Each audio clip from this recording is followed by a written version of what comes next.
Vamos a darle la bienvenida a nuestro invitado del día de hoy, el señor Carlos Sánchez. Él es candidato a diputado por la circunscripción número 3, ¿verdad? Por el Partido de la Liberación Dominicana. ¿Cómo le va? ¿Cómo está usted? Muy bien, gracias. Y gracias por invitarme a este prestigioso programa. Licenciado, obviamente que la situación al interno del Partido de la Liberación Dominicana ha cambiado un poco con relación a la correlación de fuerzas, a la inclusión de nuevas candidaturas, el proceso pasado del Comité Central que eligió a 11 precandidatos que participarán en el proceso interno del PLD, genera cambios y eso ha mantenido un poquito rezagado lo que son los demás niveles de elección del país, que son senadores, diputados, y en el caso suyo. A partir de este momento, ¿cómo usted vislumbra la situación interna del PLD? Si de aquí en adelante usted entiende que hay un cambio en términos de la unificación de las fuerzas, de que si ese nivel de conflictividad que existía va a reducir, ¿se mantiene o cuál es su postura? Mire, siempre yo he estado muy positivo referente a cuál va a ser el desenlace del Partido de la Liberación Dominicana, porque conozco al PLD. Somos militantes del PLD desde niños y conocemos cómo ha sido siempre el accionar del partido referente a sus situaciones internas. En ese sentido, puedo decirle que siempre estuve confiado en que las cosas iban a ir desarrollándose como de hecho se están viniendo desarrollándose. Por ejemplo, cuando se decía que iba a haber un rompimiento por el tema de la modificación a la Constitución, yo siempre decía en algunos medios de comunicación que eso eran especulaciones porque hasta tanto no se diera, no se podía confirmar que eso iba a pasar y de hecho no pasó y el PLD ha seguido en su proceso de unificación. El sábado pasado, la reunión que sostuvo el PLD en su Casa Nacional con los miembros del Comité Central también dio una muestra de madurez política, incluso expresada por el propio presidente Fernández, quien felicitó al partido por su comportamiento de madurez, y eso va mandando señales de que el partido está encaminado a mantener la unidad, porque nosotros en el partido sabemos que lo general tumba lo particular y lo general es mantenerse en el poder. Y para mantenerse en el poder, para nadie es un secreto que el partido debe de seguir marchando juntos como una familia PLDista. Así que estoy confiado en que todo seguirá saliendo viento en popa. Usted es precandidato por la circunscripción 3 del Distrito Nacional. ¿Cuántos precandidatos existen y cuál es el procedimiento, para orientar un poquito a la audiencia, cuál es el procedimiento que utilizará el partido para determinar quiénes van finalmente al proceso del 6 de octubre y cuántos serían? Por ejemplo, ¿qué establece el reglamento de la Junta? ¿Cuántos candidatos deben ser en esa circunscripción? Sí, mire, en el caso de la circunscripción número 3, existen 7 diputados. Hay 2 que son del PRM y 5 que son del PLD. En el caso de los precandidatos, nosotros nos inscribimos 26, se han retirado 2 y solamente quedamos 24 precandidatos. Ahí nosotros no hemos excedido la cantidad que establece el reglamento electoral, en el sentido de que en principio se hablaba de que tenían que ser 3 veces la cantidad de la demarcación. Es decir, que en el caso de la circunscripción número 3 deberían de ser 21. Eso se extendió, es decir, se agrandó un poquito más y nosotros no excedimos. Es decir, que en la circunscripción número 3 estamos dentro del plano reglamentario y en ese sentido allá no ha habido ningún tipo de... no va a haber el proceso interno, sino que los que están inscritos van ya de manera directa. No. Es decir, la cantidad que estableció el reglamento electoral era que en cada demarcación se podían presentar como precandidatos solamente 3 veces la cantidad de la demarcación. Un máximo de 3. Exactamente. Por candidatura. Entonces, en el caso de nosotros, que allá son 7 diputados, debieron de ser 21, pero eso se le incrementó una cantidad y nosotros estamos dentro del marco de lo legal. En ese sentido, allá no va a tener que producirse lo que se ha producido en otras circunscripciones, que se excedió la cantidad que establece el reglamento y tuvieron que someterse específicamente a una elección para determinar la cantidad que especifica el reglamento. Allá estamos, ya de manera oficial, habemos 24 precandidatos en la circunscripción número 3. Mira, el padrón, ustedes van en octubre con un padrón abierto, o sea, excepto lo que decidan votar que están en el padrón del PRM. El padrón de la circunscripción de ustedes llega a los 300,000 votantes, ¿cierto? No, allá nosotros tenemos electores, son 204,000.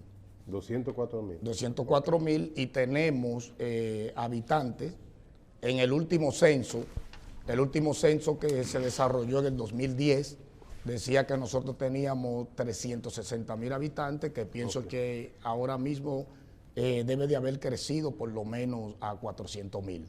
Pero a nivel de electores, en la actualidad tenemos 204,000 electores. ¿Y cuáles barrios comprenden la circunscripción número 3? La circunscripción número 3 está compuesta por La Sursa, Villa Juana, Villas Agrícolas, Ensanche Luperón, Gualey, Capotillo, Guachupita, La Ciénaga, Los Guandules, María Auxiliadora, Villa María. Son 14 barrios, Villa Consuelo. Las villas. Todas las villas y todos los La barrios. villa y sus fronteras. Y sus fronteras y todos los barrios que componen la ribera del río Sama, desde La Sursa hasta La Ciénaga. Y arriba llegando a Villa Francisca. ¿Y cuáles elementos ustedes entienden que lo hace merecedor de la simpatía de esos barrios? Porque partiendo de la característica de los barrios, son sectores muy populares. Y populosos. Populosos. Entonces, ¿cuáles características usted entiende como parte de ese conglomerado usted tiene para que ese grupo social lo elija usted como su representante? Mire, en primer lugar, nosotros venimos de un barrio de la circunscripción, que es del sector de Gualey. ¿Usted nació y se fue o nació y se quedó ahí? No, yo nací en Gualey, me desarrollé en Gualey y vivo en el Ensanche Luperón, que es un barrio también de la circunscripción. Es decir, nací en la circunscripción, me he quedado ahí. Hemos desarrollado un trabajo político muy amplio. Estamos viendo justamente los videos sí. Y tengo que pedir excusas porque yo hablé hace un rato de que me encantaría y decía que yo era muy soñadora que los políticos en vez de regalar gorras fumigaran. Y ya veo que usted lo está haciendo en esa zona. Sí, nosotros... Veo que usted lo está haciendo, inclusive hasta vi un karaoke. Eso iba a decir, vi un karaoke ahí. Yo vi ahí en cualquier momento. Yo no he visto ningún político haciendo karaoke. Eso, así. Ahí vemos. Cuéntenos un poquito sobre las actividades que estamos viendo. Miren, ahí nosotros tenemos, eso es una actividad en el sector Capotillo, con moradores, tanto del partido como dirigentes comunitarios y municipios en sentido general, porque esto ha sido una candidatura incluyente. Nosotros incluso ahí en esos videos hay una actividad que nosotros desarrollamos con jóvenes sordos del sector Capotillo, muchos jóvenes, mujeres, porque ha sido un proyecto que ha nacido del deseo de cambio que tiene la circunscripción y del deseo de cercanía que necesitan los municipios de la circunscripción de sus diputados. En ese sentido ha sido una candidatura que no ha nacido de manera personal, sino que muchos dirigentes y cientos de dirigentes comunitarios nos han pedido que aspiremos a diputados y entonces nosotros hemos presentado esa candidatura porque tenemos una trayectoria no solamente PLDista, sino comunitaria. Y hemos entendido que como diputados podemos tener mayor capacidad de ser un representante, un gestor en esa demarcación que es una demarcación tan populosa y tan excluida. Es un torneo que nosotros realizamos en el sector del Simón Bolívar, de voleibol, 3 barrios, en ese momento fue Capotillo, en Sánchez Payá y Simón Bolívar. Ese otro torneo que realizamos en el sector de La Ciénaga, de softball, con jóvenes de Los Guandules. Yo hago mucho énfasis en los torneos deportivos, porque a la juventud hay que ponerle atención. Los jóvenes, casualmente hablándose tanto del tema de la inseguridad ciudadana, no es que nosotros justificamos lo que están haciendo los jóvenes, pero sí debemos de ponerle atención, claro. Incluirlo en el deporte, tratar de generar cursos técnicos, tratar de conseguir flexibilidad en el tema de los estudios universitarios, que a veces hay muchos jóvenes en la circunscripción que no tienen acceso porque ni siquiera tienen un empleo, entonces se les hace difícil, aún teniendo la voluntad y la iniciativa de querer estudiar por la falta de recursos y de oportunidades que se presentan. Diste un aspecto que nosotros muchos coincidimos en la circunscripción y es la falta de empleo. Desde una diputación, ¿qué se puede hacer para que haya empleo en la circunscripción? Mira, se puede hacer mucho, yo pienso que se puede hacer mucho, a sabiendas que un diputado es un legislador, un fiscalizador, pero que también es un representante y debe de convertirse en un gestor permanente. En ese sentido, nosotros estamos desarrollando lo que se llama la Casa de la Solidaridad, que es una fundación que se va a convertir en un foro social, donde nosotros como pero eso no es para la canastilla y cosas, eso... Mira, si hay que darla, se da, porque esos son sectores que son muy vulnerables y son muy pobres. Y un diputado que aunque no está para eso, debe de ser solidario. Inclusive sin ser diputado y sin ser candidato, tú te encuentras en situaciones, en esa demarcación, que tú como un ciudadano preocupado, si tienes la manera, tú ayudas. Pero yo decía que un diputado, aparte de un legislador y un fiscalizador, tiene que convertirse en un representante. Y ese representante puede ser un canal permanente para gestionar empleos. ¿Por qué? Porque a veces lo que falta es una comunicación entre partido y gobierno, que pienso que en esa demarcación ha sido muy débil el papel del partido en ese sentido. Fíjense que incluso nosotros en la demarcación no tenemos funcionarios de importancia o de muy poca categoría, y eso hace que los municipios de la circunscripción no podamos tener acceso a empleo de calidad cuando aparecen, porque a veces la gran mayoría ni siquiera empleo tiene. Entonces yo pienso que yo puedo ser un gestor. ¿Tú te inscribes en la tesis de que el empleo realmente provenga desde el Estado? No, no necesariamente, no. Nosotros podemos generar políticas que sean tanto para el sector público como el sector privado, porque por ejemplo, nosotros tenemos en el sector de Villa Consuelo, ese es un sector ampliamente comercial. El dinero que se genera en Villa Consuelo, muy pocos ensanches de la circunscripción número 1 lo generan.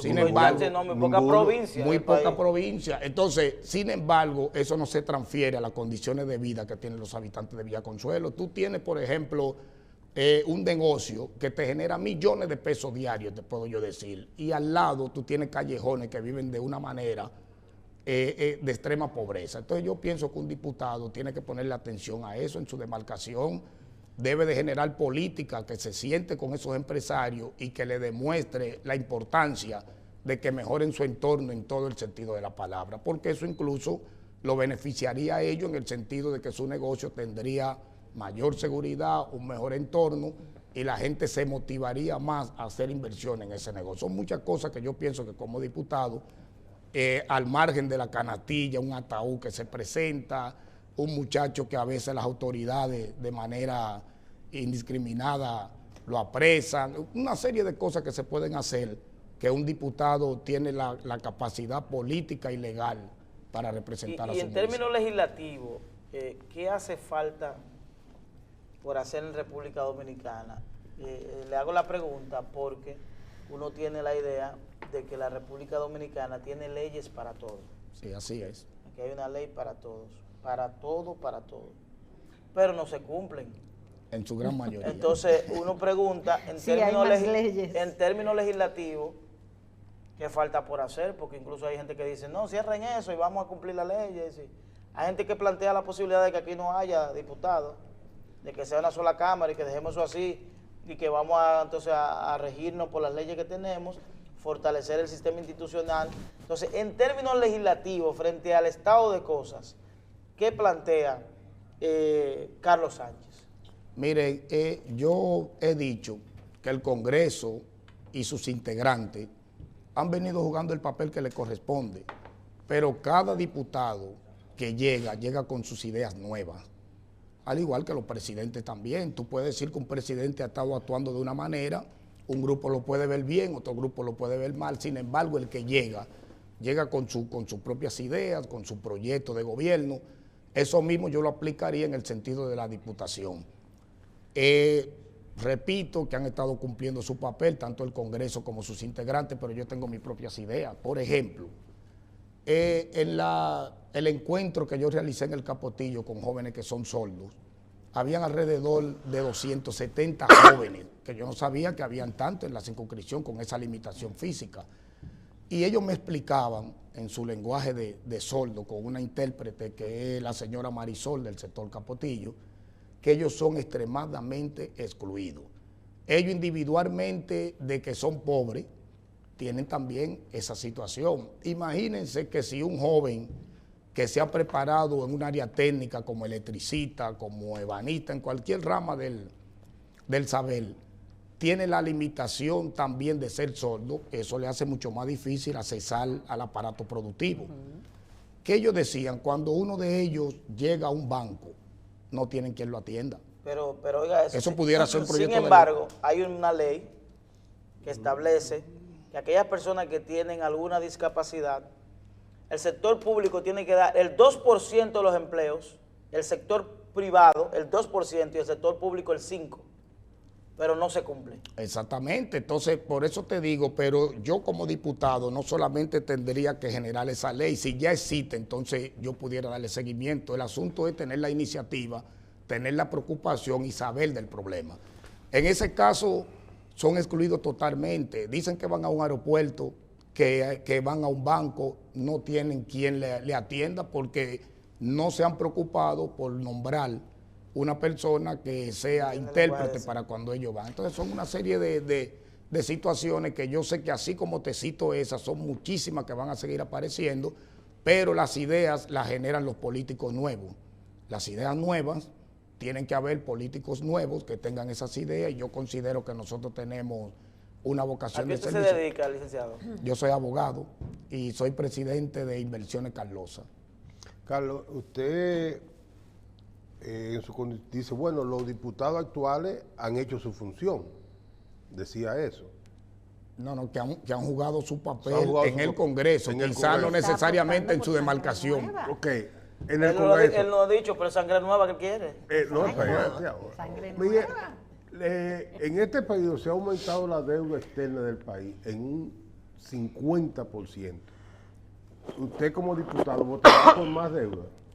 No, mire, yo siempre he dicho que yo no iría al Congreso a aprobar préstamos y a aprobar deuda que no sean justificadas y que en ese préstamo no esté contemplada una inversión en nuestra demarcación. Porque tú vas al Congreso y tú a veces apruebas préstamos que son de 10, de 15 millones de dólares y ni siquiera un 2% de eso es invertido en tu zona, que tanto lo necesita. Entonces yo pienso que yo no puedo ir al Congreso a estar aprobando cualquier ley de préstamo que no sea primero justificada y que no vaya a beneficiar las condiciones de vida de los habitantes de mi demarcación. Mira, la mayoría de las viviendas que hay en la circunscripción están ocupadas ya por ciudadanos, pero en propiedades que al final, aunque se pensaba que era del Estado, terminaron en manos privadas. Hay de un grupo. Sí, a un grupo.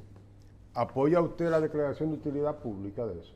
Pero claro que sí, todo lo que sea en beneficio para los municipios y para las personas que no tienen, que incluso es casi imposible tener acceso a una vivienda. Yo pienso que todo lo que sea de beneficio para los municipios, yo estoy totalmente de acuerdo. Claro. Siempre eso entre dentro del marco de lo legal, porque a veces también hay gente que amparándose en su pobreza, invaden una propiedad privada, se mudan donde quiera, hacen tampoco así, pero yo estoy de acuerdo que si se determina por la vía legal de que eso puede asignársele de manera ya permanente a los municipios, no solamente de la circunscripción número 3, sino a nivel nacional, porque aquí hay pobreza, a pesar de los avances que hemos tenido en los gobiernos del PLD, todavía faltan cosas por hacer.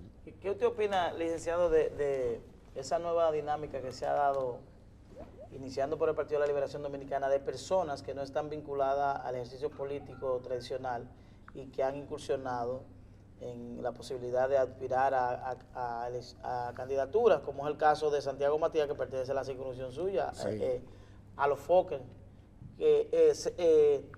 Usted que es parte de esa circunscripción, ¿se ha integrado él a los procesos interno del PLD y su opinión con relación a ese fenómeno de personas con esa característica incursionando en política. Bueno, mire, cuando yo vi eso, yo lo acepté normal, porque él es un joven del sector Capotillo.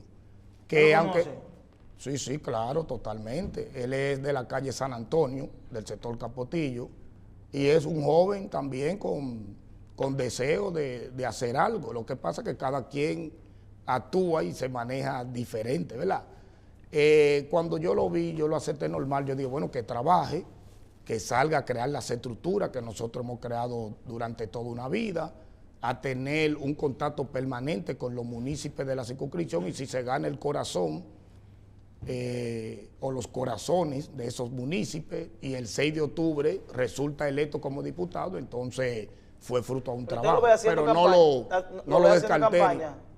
¿Lo ve haciendo campaña? en los barrios? No está... No, porque parece que él usa el instrumento que es el fuerte de él, que son las redes sociales. Cada quien trabaja en base a lo que considera que es su fuerte, y el fuerte de él son las redes sociales, pero nunca lo he visto trabajando de manera face to face con la gente de la circunscripción número 3, pero si compite y gana, bienvenido sea. Carlos, mira, el PLD sufre una transformación en la forma de escoger sus candidatos. Originalmente se escogían por organismo, luego vinieron unas primarias para la totalidad de los militantes. Así es. Luego ahora es un padrón abierto donde están todos los... ¿Con quiénes cuenta usted como equipo dentro del PLD para que le pueda ayudar a llevar votos de los ciudadanos a ese día de octubre para usted ser candidato? Mire, en la circunscripción número Vamos a ver, 3, mira, te voy a decir, Teotite, Winnie Terreo, Pedro Solano, Sí. Juan González, Sí, lo conozco totalmente. ¿toda esa gente está con usted? No. Sin embargo, usted aspiró a regidor en el 2010. Sí. Y yo aspiré a regidor también en el 2010. Y de 187 precandidatos, yo quedé en el número 4. Desplazando a Pedro Solano, desplazando a Milna Tejada, desplazando a Fran Tuero y desplazando a Rafael Peguero. Pero ellos no fueron candidatos en el 10. Sí, claro que sí. No, en el 10 no. Sí, en el 10 sí. Ellos no fueron en el 16, pero en el 10 fueron. Yo competí en contra de Pedro. No, fue la... yo digo a lo interno de ustedes, pero como candidato, no. No, porque no quedaron. Ok. Sin embargo, yo quedé en el número 4, porque Pedro no quedó como candidato, ni quedó Milna, ni quedó Fran Tuero, ni Peguero. Y ellos eran regidores actuales. Incluso Pedro Solano era el vocero del bloque de regidores en la sala capitular. Muy buen voceo. Y yo quedé en el número 4, y en ese momento se estableció una alianza con 4 partidos, que en ese momento eran aliados del PLD, y se dieron 4 candidaturas ganables, y entonces, por ese sentido, a nosotros nos movilizaron. Es decir, que no tengo yo que contar con ellos para poder ser diputado si yo a ellos los desplacé como regidores. Ahora sí te puedo decir que de una matrícula de 117 intermedios que hay en la circunscripción, nosotros contamos con 34 presidentes de intermedios. De los 12 bloques tenemos representantes de presidentes de intermedios en cada bloque. De organizaciones comunitarias, deportivas y religiosas tenemos alrededor de 68, y tenemos 748 coordinadores desplazados en toda la circunscripción número 3. Y un trabajo de dar data, no solamente en el aspecto político, sino comunitario, y una planificación de campaña, una buena estrategia de campaña y un buen equipo de campaña, que pienso que el 6 de octubre eso va a hacer que nosotros seamos candidatos y posteriormente diputados. ¿Y como en cuánto está su presupuesto de campaña? Mira, el presupuesto de nosotros, yo decía en un programa hace apenas 3 semanas, que un candidato gasta mucho, gasta poco, dependiendo primero del trabajo que tenga, el equipo de campaña, la estrategia, porque una estrategia, a veces tú puedes gastar 100 millones de pesos, y si no tienes una buena estrategia y no tienes una buena estructura, entonces no logra el objetivo. En el sentido de nosotros, estamos gastando poco dinero, primero porque tenemos un background que abarata mucho el costo de la campaña. Tenemos nuestro comando de campaña en nuestra propia residencia, y un grupo de colaboradores que han decidido que nosotros debemos ser diputados, incluso hasta por un asunto de justicia, por el tiempo que tenemos en el partido, trabajando con los municipios de la circunscripción. ¿Usted oye dembow? Sí, yo oigo de todo. Sí. ¿Eh? Yo oigo de todo. Porque es una zona de dembow ahí. Sí, de salsa y de bachata. Y de De juca. todo. No, juca no. Tampoco me involucro en quien la quiera usar, pero yo de No, porque manera está particular, prohibido yo que- respeto eso, pero yo no me... Está prohibido el uso de... Pero la venden en la circunscripción. En la Sí, Josefa la Brea venden de manera Ay. deliberada. Ay. Señor Sánchez, dígame, mejor dicho, no a mí, sino a esa cámara, que es la cámara que usted tiene frente a usted, ¿por qué hay que votar por Carlos Sánchez? Ahí está. Yo pienso que se debe votar por nosotros justamente por lo que yo decía, que esta candidatura no ha surgido de manera personal, sino ha sido el fruto del deseo de muchos municipios de la circunscripción número 3, de muchos dirigentes que quieren sangre nueva, y nosotros consideramos que nos ajustamos a esa sangre nueva por el trabajo político, Oyeron, ¿verdad? comunitario, Sangre nueva. y Sangre por la nueva. cercanía Es un que hemos mensaje tenido, eso. que ha sido uno de los factores que más demandan los municipios de la circunscripción. Cercanía, que hay diputados que luego que ganan se distancian, se desvinculan, desaparecen. y nosotros nos hemos mantenido permanentemente y vamos a seguir permanentemente enfrente de la circunscripción. Continúe así, porque eso Éxito. entiendo Sí, yo que gracias. son los políticos buenos, ¿verdad? Así es. Vamos a darle las gracias, Gracias. al señor Carlos Sánchez, precandidato a diputado por la circunscripción número 3 del Partido de la Liberación Dominicana. Gracias. Gracias. Pausamos, venimos ahora con Síntesis Municipal.